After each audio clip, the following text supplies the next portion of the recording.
Mary Robertson worked on a farm, and she met Tom, who worked on the same farm.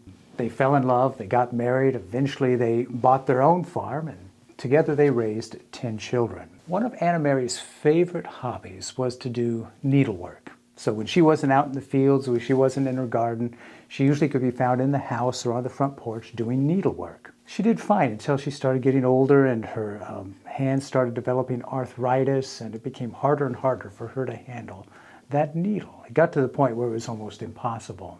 Fortunately, she was able to find that she could use a paintbrush just fine. So she started painting mostly country scenes, and she would sell her artwork at the local drugstore. One day, a New York City art collector was driving through her town, saw her painting in the drugstore, and the rest, as they say, is history. Starting at the age of 70, Grandma Moses painted over 1,500 works of art, 25% of those after the age of 90, all because of arthritis. If she hadn't developed that arthritis, we probably would have never heard the name Grandma Moses. Listen to the words of M. Scott Peck in his book, The Road Less Traveled. Life is difficult. This is a great truth, one of the greatest truths.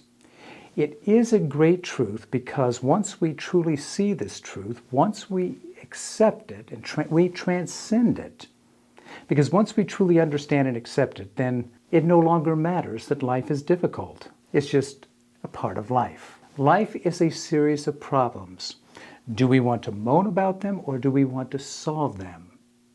And I would add, if we can't solve them, learn to live with them.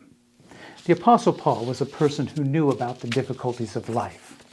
In 2 Corinthians chapter 11, he goes through a long list of challenges that he faced that I'm guessing our challenges don't quite reach the level that his did. He was beaten, he was stoned, left for dead, he was spent an entire night in the open ocean. Those are just the beginning. He goes through this long list. And then in chapter 12, he describes what he calls a thorn in the flesh. He doesn't tell us what this thorn in the flesh is, but he does refer to this thorn in the flesh as a messenger of Satan to buffet me.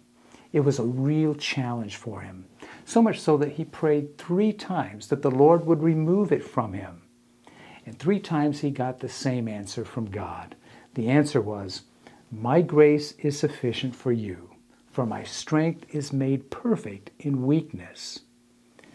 Paul's response was, "Therefore most gladly I will boast in my infirmities, that the power of Christ may rest upon me. Therefore I take pleasure in infirmities, in reproaches, in needs, in persecutions, in distresses, for Christ's sake. For when I am weak, then I am strong." I don't know what your challenges are. I don't know what your difficulties are. I know what mine are, and sometimes they can seem overwhelming. But the good news today is that God's grace is sufficient for us, just as it was for the Apostle Paul. So with Christ on our side, we can go and make ourselves a great day.